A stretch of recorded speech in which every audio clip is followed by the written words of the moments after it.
Smile ನ್ಯೂಸ್ಗೆ ಸ್ವಾಗತ. ನಾನು ಮಣಿ ಆಚಾರ್. ಮೊದಲಿಗೆ ಹೆಡ್ಲೈನ್ಸ್. ಬಿಸಿಲೂರು ನಗರಿಯಲ್ಲಿ ಬೇಸಿಗೆಗೂ ಮುನ್ನವೇ ನೀರಿನ ಹಾಹಾಕಾರ. ಸರ್ಕಾರಿ ಆಸ್ಪತ್ರೆಯಲ್ಲಿ ಬಂದಿದೆ ಕುಡಿಯೋ ನೀರಿಗೂ ಬರ. ಕೈಕಟ್ಟಿ ಕುಳಿತಿದ್ದಾರೆ ಸಂಬಂಧಪಟ್ಟ ಅಧಿಕಾರಿಗಳು.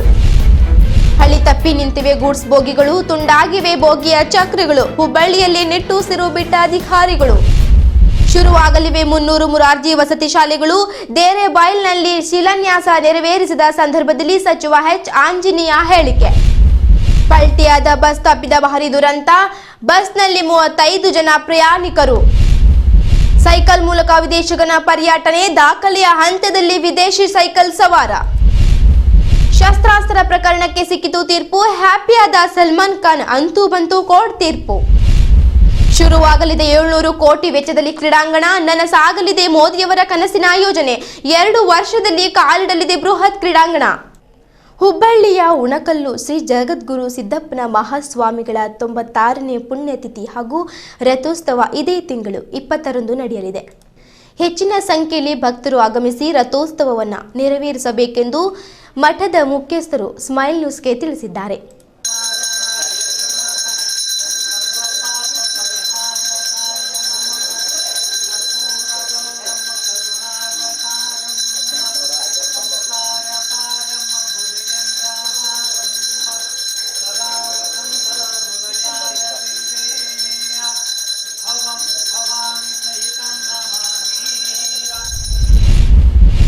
ಸಿದ್ದಪ್ಪನ ಯಾವತ್ತು ಪ್ರತಿ ವರ್ಷ ಜಾತ್ರೆ ಇದರೊಳಗೆ ಎಲ್ಲ ಭಕ್ತಾದಿಗಳು ಕೂಡಿ ಒಂದು ಒಳ್ಳೆಯ ವಿಜೃಂಭಣೆಯಿಂದ ಈ ಜಾತ್ರೆಯನ್ನು ನೆರವೇರಿಸುತ್ತೇವೆ. ಆಮೇಲೆ ಇದೇ ತಿಂಗಳ ಜನವರಿ 20 ತಾರೀಕು ಶುಕ್ರವಾರ ಸಾಯಂಕಾಲ 5 ಗಂಟೆಗೆ ರಥೋತ್ಸವ ನಡೆಯುತ್ತದೆ. ಎಲ್ಲ ಸಾರ್ವಜನಿಕರು ಸುತ್ತಮುತ್ತಲು ಹಳ್ಳಿಯ ಜನ, ಮಹಿಳೆಯರು ಆತು, ಪುರುಷರು ಆತು, ಎಲ್ಲರೂ ಅಕ್ಕ ತಂಗಿಯರು, ಅಣ್ಣ ತಮ್ಮಂದಿರು ಎಲ್ಲರೂ ಈ ಕಾರ್ಯಕ್ರಮದ ರಥೋತ್ಸವದ ಕಾರ್ಯಕ್ರಮದಲ್ಲಿ ಭಾಗವಹಿಸಬೇಕಂತೇಳಿ ನಾನು ಹೃತ್ಪೂರ್ವಕ ಸ್ವಾಗತ ಕೋರ್ತೇನೆ. ಸೈಕಲ್ ಮೂಲಕ ರಾಜ್ಯ ಮತ್ತು ದೇಶ ಸುತ್ತುವವರನ್ನ ನೋಡಿದ್ದೇವೆ. ಆದರೆ ಇಲ್ಲೊಬ್ಬ ವ್ಯಕ್ತಿ ಸೈಕಲ್ ಮೂಲಕ ಜರ್ಮನಿಯಿಂದ ಆಸ್ಟ್ರೇಲಿಯಾದವರೆಗೆ ಪರ್ಯಟನೆ ನಡೆಸುತ್ತಿದ್ದಾರೆ. ಫಿಲ್ವೋ ಫ್ರೆಂಚ್ ಎಂಬುವರ ಜರ್ಮನಿಯಿಂದ ಆಸ್ಟ್ರೇಲಿಯಾದವರೆಗೆ ಸೈಕಲ್ ಮೂಲಕ ಪರ್ಯಟನೆ ನಡೆಸುತ್ತಿದ್ದಾರೆ. ಸೈಕಲ್ ಪ್ರಯಾಣದ ಒಂದು ಝಲಕ್ ಇಲ್ಲಿದೆ ನೋಡಿ.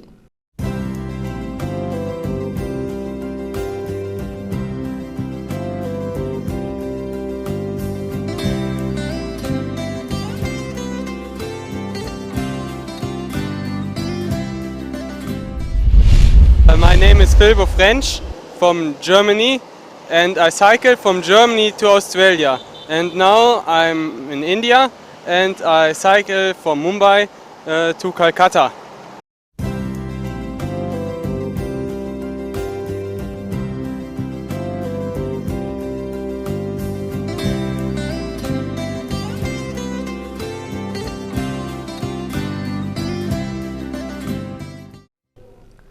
ಗೂಡ್ಸ್ ರೈಲಿನ ಬೋಗಿಗಳು ಹಳಿ ತಪ್ಪಿದ ಘಟನೆ ಹುಬ್ಬಳ್ಳಿಯ ಮಂಟೂರು ರಸ್ತೆಯ ಸುಣ್ಣದ ಬಟ್ಟಿಯ ಬಳಿ ನಡೆದಿದೆ. ಆಂಧ್ರಪ್ರದೇಶದಿಂದ ಅಕ್ಕಿಯನ್ನು ತುಂಬಿಕೊಂಡು ಬರುತ್ತಿದ್ದ ರೈಲು ಹಳಿ ತಪ್ಪಿದ್ದು ಬೋಗಿಯೊಂದರ ಚಕ್ರ ತುಂಡಾದ ಪರಿಣಾಮ ಈ ಘಟನೆ ನಡೆದಿದೆ. ಘಟನೆಯಲ್ಲಿ ಯಾವುದೇ ಪ್ರಾಣಹಾನಿ ಸಂಭವಿಸಿಲ್ಲ. ಸ್ಥಳಕ್ಕೆ ರೈಲ್ವೆ ಅಧಿಕಾರಿಗಳು ಆಗಮಿಸಿ ಪರಿಶೀಲನೆ ನಡೆಸ್ತಾ ಇದ್ದಾರೆ. ಕಾರುಗಳ ನಡುವೆ ಮುಖಾಮುಖಿ ಡಿಕ್ಕಿಯಾದ ಪರಿಣಾಮ 8 ಜನರು ಗಂಭೀರವಾಗಿ ಗಾಯಗೊಂಡ ಘಟನೆ ದಾವಣಗೆರೆ ಜಿಲ್ಲೆಯ ಹರಪನಹಳ್ಳಿ ತಾಲೂಕಿನ ತೆಲಗಿ ಬಳಿ ನಡೆದಿದೆ. ಗಾಯಾಳುಗಳ ಮಾಹಿತಿ ಇದುವರೆಗೂ ತಿಳಿದು ಬಂದಿಲ್ಲ. ಹೂವಿನ ಹಡಗಲಿಯಿಂದ ಬರುತ್ತಿದ್ದ ಟಾಟಾ ಸುಮೋಗೆ ಎದುರಿನಿಂದ ಬರುತ್ತಿದ್ದ ಇನ್ನೊಂದು ಕಾರು ಡಿಕ್ಕಿ ಹೊಡೆದಿದೆ. ಘಟನೆಯಲ್ಲಿ 8 ಮಂದಿ ಗಂಭೀರವಾಗಿ ಗಾಯಗೊಂಡಿದ್ದು ಎಲ್ಲ ಗಾಯಾಳುಗಳನ್ನು ತೆಲಗಿ ಆಸ್ಪತ್ರೆಗೆ ದಾಖಲು ಮಾಡಲಾಗಿದೆ. ಹಲವಾಗಲು ಪೊಲೀಸರು ಸ್ಥಳಕ್ಕೆ ಭೇಟಿ ನೀಡಿ ಪರಿಶೀಲನೆ ನಡೆಸಿದ್ದಾರೆ. ಬಿಸಿಲೂರು ನಗರಿಯಲ್ಲಿ ಬೇಸಿಗೆಗೂ ಮುನ್ನವೇ ನೀರಿನ ಹಾಹಾಕಾರ ಮುಗಿಲು ಮುಟ್ಟಿದೆ. ಇದರಿಂದ ಜನರು ತತ್ತರಿಸಿರುವುದು ಒಂದು ಕಡೆಯಾದರೆ ಮತ್ತೊಂದೆಡೆ ಆಸ್ಪತ್ರೆಯಲ್ಲಿ ನೀರು ಸಿಗದೆ ರೋಗಿಗಳು ಪರದಾಡುವ ಪರಿಸ್ಥಿತಿ ನಿರ್ಮಾಣವಾಗಿದೆ. ಆ ಆಸ್ಪತ್ರೆ ಯಾವುದು ಅಂತೀರಾ? ಹಾಗಿದ್ರೆ ಸ್ಟೋರಿ ನೋಡಿ.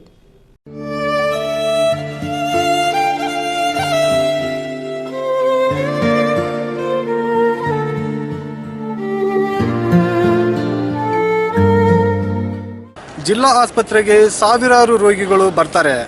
ಆದರೆ ಇಲ್ಲಿ ಮೂಲಭೂತವಾಗಿ ಕುಡಿಯುವ ನೀರಿನ ಸಮಸ್ಯೆಯಿಂದ ಬಳಲ್ತಾ ಇದ್ದಾರೆ ಅಂತಕ್ಕಂಥ ಮಾತು ಕೇಳಿ ಬರ್ತಾ ಇದೆ. ಇವತ್ತು ಬಡವನ ಸಿಟ್ಟು ದವಡೆಗೆ ಮೂಲ ಅನ್ನೋ ಗಾದೆ ಮಾತಿಗೆ ಅತಿಶಯೋಕ್ತಿ ಆಗ್ತಾ ಇದೆ.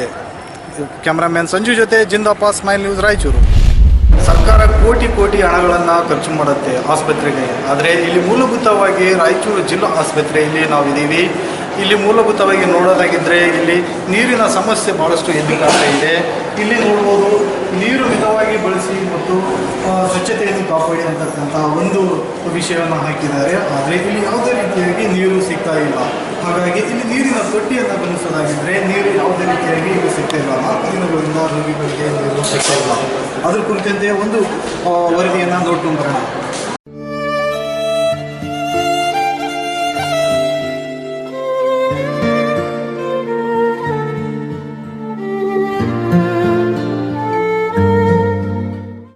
ರಾಯಚೂರು ನಗರದ ವೈದ್ಯಕೀಯ ಮಹಾವಿದ್ಯಾಲಯದ ಆಸ್ಪತ್ರೆಯಲ್ಲಿ ಕಳೆದ 3 ದಿನಗಳಿಂದ ನೀರು ದೊರೆಯದೆ ರೋಗಿಗಳು ತೊಂದರೆ ಅನುಭವಿಸ್ತಾ ಇದ್ದಾರೆ.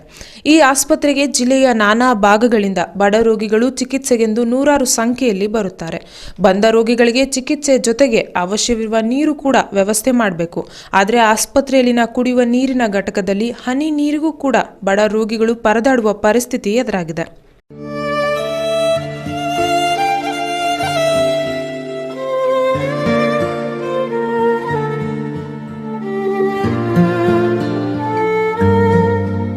ಇದನ್ನೇ ಲಾಭ ಮಾಡಿಕೊಂಡ ಆಸ್ಪತ್ರೆಯಲ್ಲಿನ ಕೆಲ ವ್ಯಾಪಾರಿಗಳು 1 ಲೀಟರ್ಗೆ ಸುಮಾರು 10 ರೂನಂತೆ ಮಾರಾಟ ಮಾಡ್ತಿದ್ದಾರೆ. ಇದ್ರ ಬಗ್ಗೆ ಎಲ್ಲ ಗೊತ್ತಿದ್ರೂ ಆಸ್ಪತ್ರೆಯ ಆಡಳಿತ ಮಂಡಳಿ ಕೈ ತೊಳೆದು ಕುಳಿತಿದೆ ಎಂಬ ಆರೋಪ ಅಲ್ಲಿನ ಜನರದ್ದಾಗಿದೆ.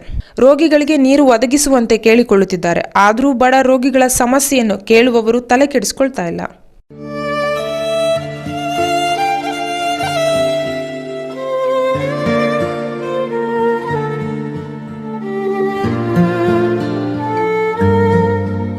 ಆಸ್ಪತ್ರೆಗೆ ನಗರಸಭೆಯಿಂದ ನೀರು ಪೂರೈಕೆ ಆಗಬೇಕು. ಆದರೆ ರಾಯಚೂರು ನಗರಕ್ಕೆ ಪೂರೈಕೆಯಾಗುವ ರಾಂಪುರ ಹಾಗೂ ಗಣಿಕಲ್ ಕೆರೆಯಲ್ಲಿ ನೀರಿಲ್ಲದೆ ನಗರಕ್ಕೆ ವಾರಕ್ಕೊಮ್ಮೆ ನೀರು ಬಿಡಲಾಗುತ್ತಿದೆ. ಈ ಹಿನ್ನೆಲೆಯಿಂದಾಗಿ ಆಸ್ಪತ್ರೆಗೆ ನೀರು ಪೂರೈಸುವುದು ಆಗಿಲ್ಲ ಎನ್ನುವ ಮಾತುಗಳು ಕೇಳಿಬಂದಿವೆ. ಆದರೂ ನಗರಸಭೆಯಿಂದ ನೀರು ಪೂರೈಕೆ ಮಾಡಬೇಕು. ಇತ್ತ ರಿಮ್ಸ್ ಆಸ್ಪತ್ರೆಯ ಆಡಳಿತ ಮಂಡಳಿಯವರು ಹೇಳೋ ಮಾತುಗಳನ್ನು ಕೇಳಿದರೆ ಯಾವುದೇ ರೀತಿಯ ಸಮಸ್ಯೆಗಳು ಆಸ್ಪತ್ರೆಯಲ್ಲಿ ಇಲ್ಲ ಎಂದು ಹೇಳಿ ಕೈ ತುಳಿದು ಕುಳಿತಿದ್ದಾರೆ.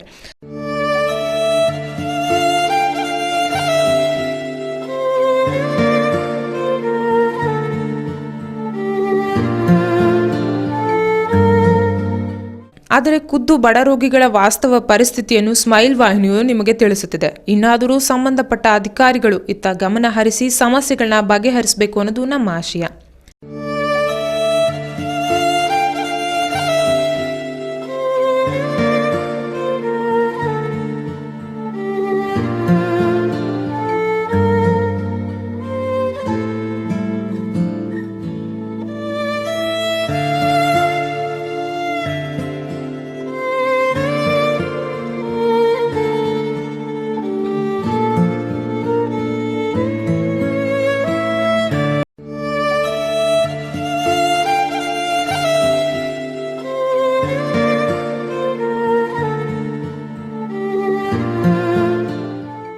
Sunil Kumar Shinde, smile news, Bidar.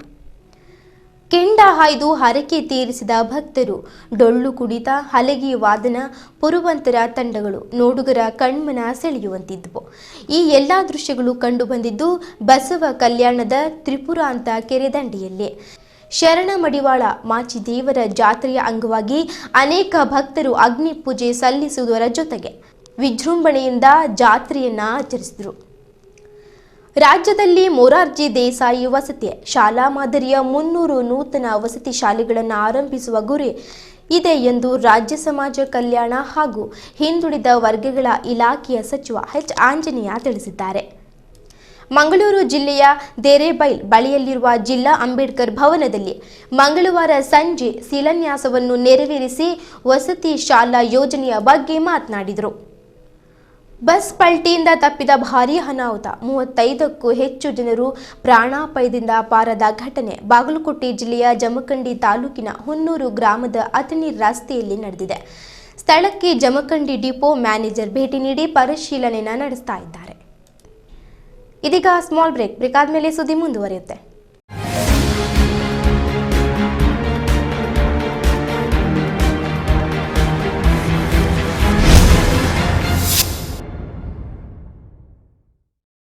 ಬಡವರ ಸೇವೆಗೆಂದೇ ಹುಟ್ಟಿದವರು, ಸಮಾಜದ ಏಳಿಗೆಗಾಗಿ ಬೆಳೆದವರು, ಹೋರಾಟಕ್ಕೆಂದೇ ನಿಂತವರು, ಸಾಂತ್ವನ ನೀಡುವ, ಆಕ್ರಂದನಕ್ಕೆ ಸ್ಪಂದಿಸುವ, ಜೀವನದುದ್ದಕ್ಕೂ ನಮ್ಮವರಿಗಾಗಿಯೇ ಹೋರಾಡುವ ಇವರು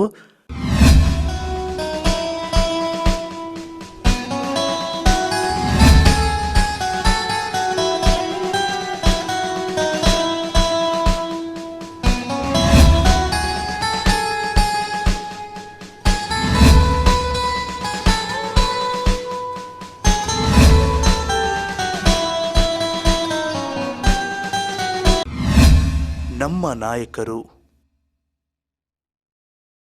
ನಿಮ್ಮ ಪ್ರೀತಿ ಪಾತ್ರರಿಗೆ ವಿಶಸ್ ತಿಳಿಸ್ಬೇಕಾ?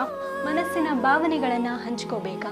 ಎಲ್ಲಿದೆ ಕಲರ್ಫುಲ್ ಹಾಡುಗಳ ಕಲರವ? ನಮ್ಮ ವಾಟ್ಸಪ್ ನಂಬರ್ಗೆ ಮೆಸೇಜ್ ಮಾಡಿ, ನಾವದನ್ನು ನಿಮ್ಮ ಪ್ರೀತಿ ಪಾತ್ರರಿಗೆ ತಿಳಿಸ್ತೇವೆ ನಮ್ಮ ಸ್ಮೈಲ್ ವಿಶಸ್ನಲ್ಲಿ.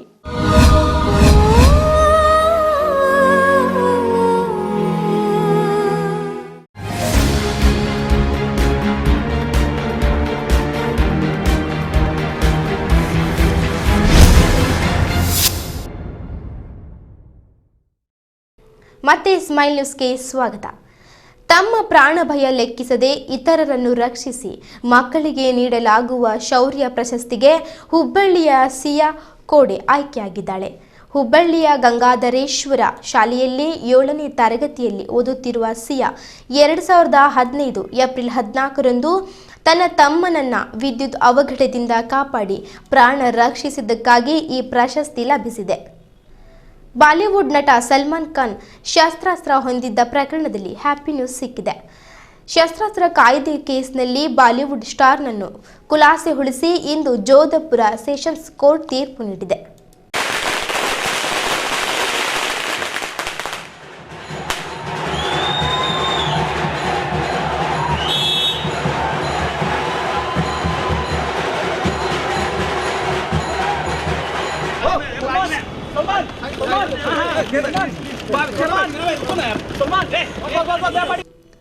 ಪ್ರಧಾನಿ ನರೇಂದ್ರ ಮೋದಿ ಅವರ ಕನಸಿನ ಯೋಜನೆಯಾದ ವಿಶ್ವದ ಅತಿದೊಡ್ಡ ಕ್ರಿಕೆಟ್ ಕ್ರೀಡಾಂಗಣ ಮೊಟ್ಯಾರದಲ್ಲಿ ನಿರ್ಮಾಣವಾಗಲಿದೆ.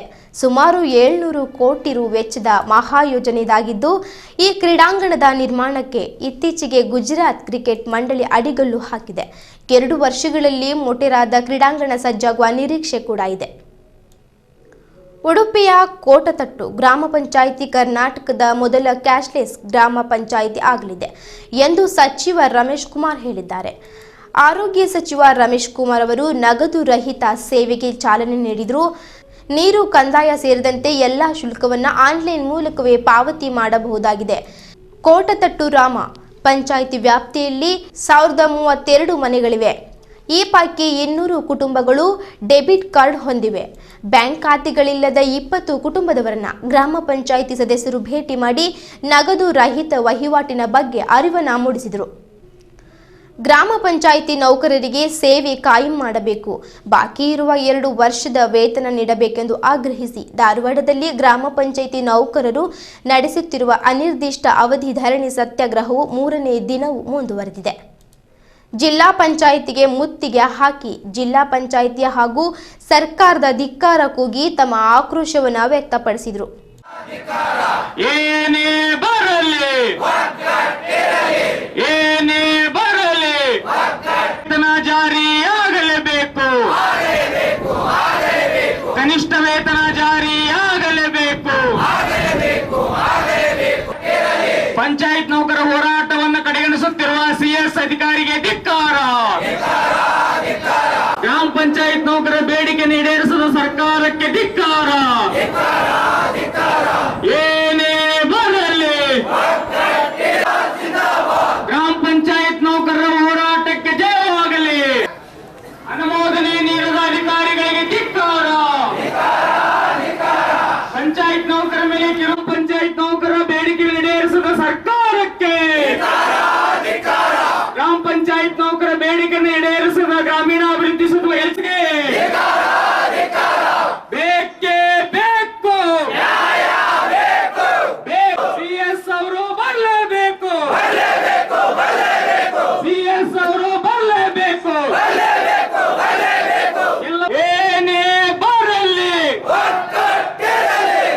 ಪಂಚಾಯತ್ ನೌಕರ ಬೇಕಡೆಗುತ್ತು ನಿರ್ಲಕ್ಷ್ಯ ತೋರುತ್ತಿರುವ ಅಧಿಕಾರಿಗಳಿಗೆ ಧಿಕ್ಕಾರ. ಈ ಯೋಜನೆ ಜಾರಿ ಮಾಡುವ ಅಧಿಕಾರಿಗಳಿಗೆ ಧಿಕ್ಕಾರ. ಪಂಚಾಯತ್ ನೌಕರಿಗೆ ಕಿರುಕುಳ ನೀಡುತ್ತಿರುವ ಅಧಿಕಾರಿಗಳಿಗೆ ಧಿಕ್ಕಾರ. ಕಚೇರಿ ನುಗ್ಗುತ್ತೇವೆ, ಕಚೇರಿಯನ್ನ ನುಗ್ಗುತ್ತೇವೆ, ಇದು ನಮ್ಮ ಎಚ್ಚರಿಕೆ. ಧಾರವಾಡದಲ್ಲಿ 5ನೇ ಆವೃತ್ತಿಯ ಸಾಹಿತ್ಯ ಸಂಭ್ರಮ ಇದೇ ತಿಂಗಳು 20ರಿಂದ 22ರವರೆಗೆ ನಡೆಯಲಿದೆ ಎಂದು ಗಿರೀಟ್ ಗೋವಿಂದರಾಜ್ ಹೇಳಿದರು. ನಗರದ ಸೃಜನ ರಂಗಮಂದಿರದಲ್ಲಿ ಸುದ್ದಿಗೋಷ್ಠಿಯಲ್ಲಿ ಮಾತನಾಡಿ, ಧಾರವಾಡದ ವಿಶ್ವವಿದ್ಯಾಲಯ ಸುವರ್ಣ ಮಹೋತ್ಸವ ಸಭಾಭವನದಲ್ಲಿ ಈ ಕಾರ್ಯಕ್ರಮ ಜರುಗಲಿದೆ ಅಂತ ಹೇಳಿದರು.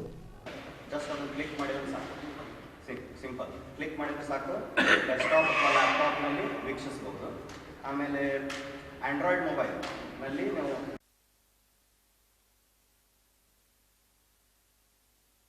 ಎಲ್ಲ ಸೇರಿಬಿಟ್ಟು ಒಟ್ಟು 23 ಗೋಷ್ಠಿಗಳು ಇಲ್ಲಿ ನಡೀತವೆ. ಇದರೊಳಗೆ ಸುಮಾರು 82 ಜನ ಸಾಹಿತಿಗಳು ಈ ಗೋಷ್ಠಿಗಳಲ್ಲಿ ಪ್ರತ್ಯಕ್ಷವಾಗಿ ಭಾಗವಹಿಸ್ತಾ ಇದ್ದಾರೆ.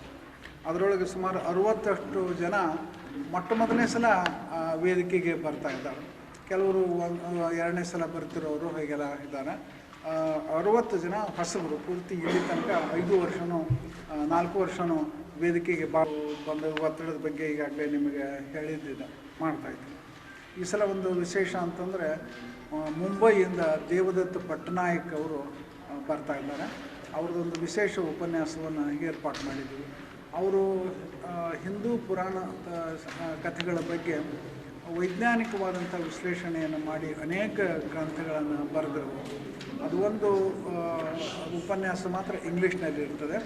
ಅದನ್ನು GB ಹರೀಶ್ ಅವರು ನಡೆಸಿಕೊಡ್ತಾರೆ. ಇದಿಷ್ಟು ಈವರೆಗಿನ ಪ್ರಮುಖ ಸುದ್ದಿ. ಹೆಚ್ಚಿನ ಅಪ್ಡೇಟ್ಸ್ಗಾಗಿ ನೋಡ್ತಾ ಇರಿ ಸ್ಮೈಲ್ ನ್ಯೂಸ್, ಬದುಕಿನ ಆಶಾ ಕಿರಣ.